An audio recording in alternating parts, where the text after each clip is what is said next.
Hey guys, welcome back. In this video we'll be more focused on new simulator pilots, guys that are just starting out, although it's a good review for somebody that's been flying for a while. I'm going to go over some important basics. One of the most important basic skills a pilot has to learn is control reversal. Control reversal is a condition that occurs in a plane when the pitch and power controls reverse their use. The pitch starts controlling your airspeed, and the power or throttle starts controlling your altitude. This condition happens during the slow phases of the flight. It's on takeoff, on climb, in many cases depending on your climb speed, and especially approaches and landings. That's when this part is critical. So let's get into this. I'm going to go in the airplane. I'm going to do it in the airplane, walk you through it, how it's used, and then we'll go from there. Okay, so we're in the airplane right now. What do I mean by saying slow flight and cross controls? So first things first, let me put the airplane in a landing configuration. This is how we want to practice this because we want to practice it mostly for the approaches. So right now we have flaps 1, flaps 3 on, and obviously I'm flying a Mustang here. I'm going to do this at about 120 knots. That's the approach speed for the Mustang. So we want to do it at that. I can do it a little bit slower later on in the video, but for now let's slow it down to about 120. This is what is considered approach slow flight, and this is where we already have those control changes. How am I going to do this? First things I said was, remember, pitch now controls your airspeed. So let's set the power. Let's leave it at 30 here. This is a good average power setting, 1,500 feet and under 150 miles per hour. So if I say, hey, let's maintain 1,500 at 120 knots. First thing I'm going to do is I am going to pitch up for 120 miles per hour right there. Now I am climbing, and we'll address that in just a second. So once I get 120, I'm going to maintain that pitch. Now this is my pitch for maintaining 120 miles per hour. This is what I'm going to do. This is what I mean by the pitch controls the airspeed. So if I want to increase the airspeed, I'm going to put the nose down. I'm not touching the power at all. The airspeed increases. If I want to decrease the airspeed, I want to pitch up, and I'm going to maintain 120 miles per hour. So that's why we say pitch for 120. Alright, so now that we've pitched for 120, how are we going to control the altitude? Look at, we've gone up already 400 feet. So remember I said you control the altitude using the power. So obviously 2930 manifold pressure is too much. Let's not get too slow here. Remember, let's put that nose down, pick up some speed. I'm not going to touch the power. Okay, 120. So now I'm just going to reduce the power. Now I'm going to reduce it. I'm going to go extreme, go 17 here. Now once I reduce the power, I do have to do a nose adjustment, a slight nose adjustment to get the airspeed. Maintain that airspeed for 120. But at the same time, if we're looking at the VSI now, we're doing about 1,300 feet per minute rate of descent. Once I get to 1,500, I will put that power back in. As I put the power back in, 30 is too much. Let's go to 27. I'm going to pitch for 120. Pitch for 120. Maintain 120 using the pitch. And that's 27 is too much. Okay, I did that on purpose. Now let's reduce it to back to 20. So slight pitch adjustment. You are going to have to do some pitch adjustments when you increase or decrease the power, and then power back into 25. Okay, I lost 100 feet, so now I'm under 1,500 where I want it to be. But look at that, 24. Again, that airspeed right there, that's all pitch. That's how I'm holding it. And looking at the manifold pressure, 24 manifold, it's still not giving me a level flight. So let's go 27. Again, power adjustment, pitch change. Let me turn this a little bit. And you don't want to turn too much during these slow speeds, because of that lift component turns into a turning component, and then you lose a lot more altitude than you should. Okay, so 120, let's level off here. 27, that seems to be holding level flight. So about 26, 27 manifold pressure seems to hold level flight at 120 miles per hour at this weight for a Mustang. Now remember, I lost that 200 feet, so I'm going to increase that power right now. Let's say 32. I don't want to go too much higher than that. Maintain 120. I'm going to leave it in the turn here.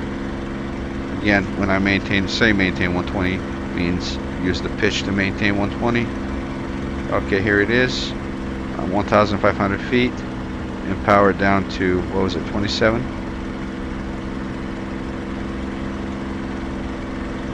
Okay, so you saw what I did there, right?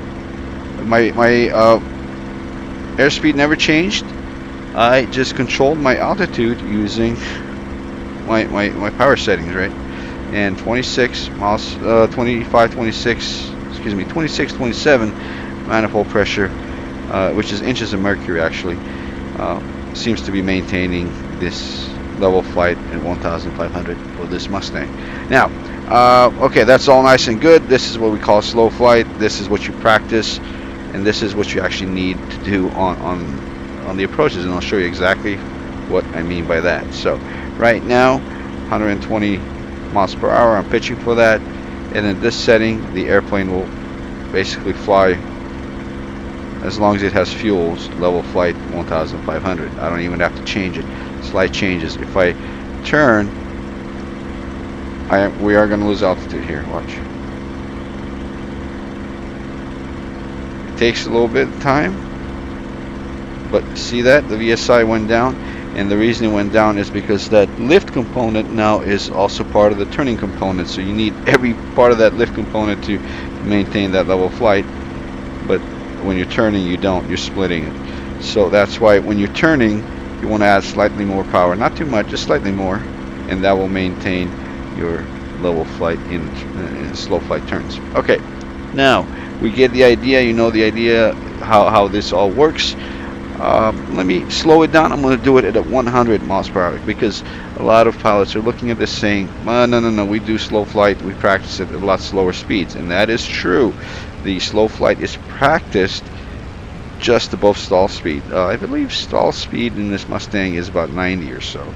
So I'm going to do it at about 100. I'm going to need, okay, so there we go. Remember, let's go back with 27. We might need a little bit more power to maintain altitude here at 100, just because the angle of attack is bigger.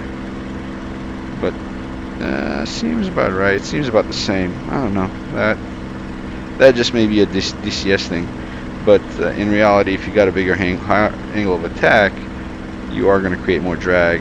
You're going to need a little more power. But okay, close enough for government work. So right now, all I did was pitch for 100. I did not play with the speed with a throttle at all. I just pitched for 100, added a little bit of power to maintain that level flight, and that's it. Okay, so I'm pitching again for 100, and now if you do turns, remember you're gonna very light turns, and I'll tell you why you're gonna do very, very nice and easy turns in this situation in just a second. So I'm still pitching for that 100 plus or minus 10. Okay.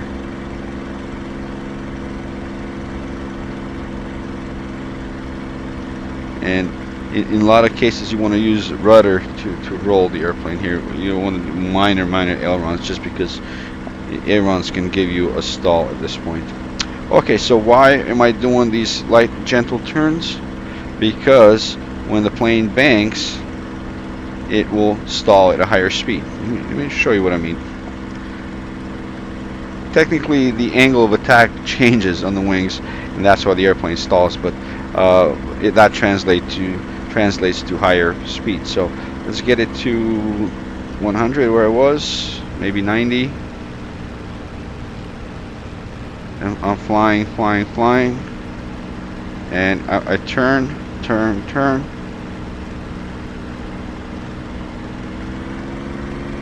Okay, that's a stall. It's a stall, and then recover using rudders. Technically, I should go flaps up immediately, but I don't need to do that. Okay, so I lost a lot of altitude in that stall. In that, it didn't look like it, but that was a stall. Okay, so now let's go back to 120 and let's go do a landing, and let me show you how we use this in a landing. Now, while I'm getting set up for a landing, where's the runway? I got two right there. I guess we'll land on that one. One thing that we do need to know is, okay, our approach speed is 120 miles per hour.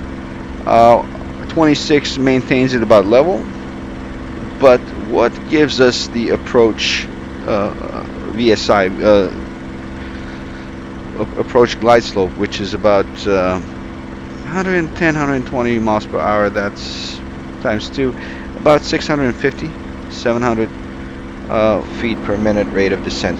what we need to get right on that 3-degree glide slope. So let's find out. Let's find out while we're turning here. So right now we're level flight. Let's see what 20 gives me here, and I'll maintain 120 again. Once you play with the power, a slight adjustment to that nose. Let's look at that VSI, and that's 1,000 feet per minute. No, that's too much. Let's go halfway, about 23. Maintain that 120, and if I look at that VSI, 23 gives me low 500s. It's maybe 22 and a half. Okay, so that should be my my approach speed. So let's turn here. What I'm going to do is I'm going to add power here just to make sure I don't sink too much during this turn. And there's the runway. Nice setup. So as I'm turning out here, a little bit high, so let me go to 20. Again, I'm looking at it through VR, and VR, when you record it, kind of gives you a fisheye lens view, so it looks like we're actually lower than we are, but I'm actually higher. So 120, pitch for 120, reduce that power to 20, and let the airplane sink. It's got a pretty high sink rate. We'll get there. We'll get on that glide slope. So, yeah, see, I was high. All I did was maintain 120 using my pitch, reduce that power to below 22, what I should have. And now once I get on the glide slope, make sure you add that power back. A lot of pilots, even actual pilots, will forget to add that power, and all they do is they pitch up, and next thing you know, they're in trouble. Okay, so yeah, there you go. And now we're maintaining about 22, 23.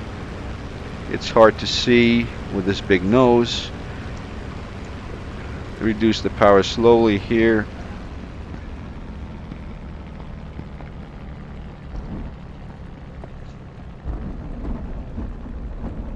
Do a 2-point landing. As you slow down, that nose will drop, and then the tail will drop. As it drops, stick full back and then press on the brakes lightly, because it will tip over on you.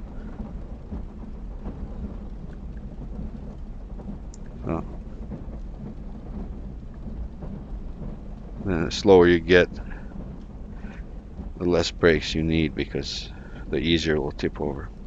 Okay, so right now it's slowed down, and we can just taxi off the runway once we get to the exit. But that was it. I hope you got the idea what I was trying to show. That during slow flight phases, we didn't make it to the end of the runway.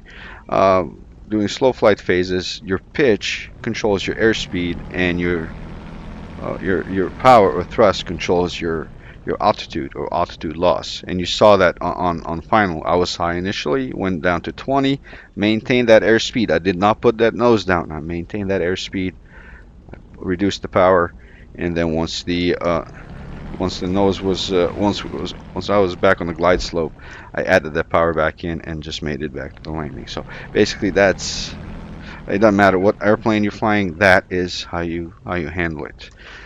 The only thing to remember is that jets have a slower spool time. The prop planes will add that power immediately, but the jet, it actually takes a little bit of time to spool up. 1, 2 older engines maybe as much as 5 seconds. So you got to think ahead of when to add that power.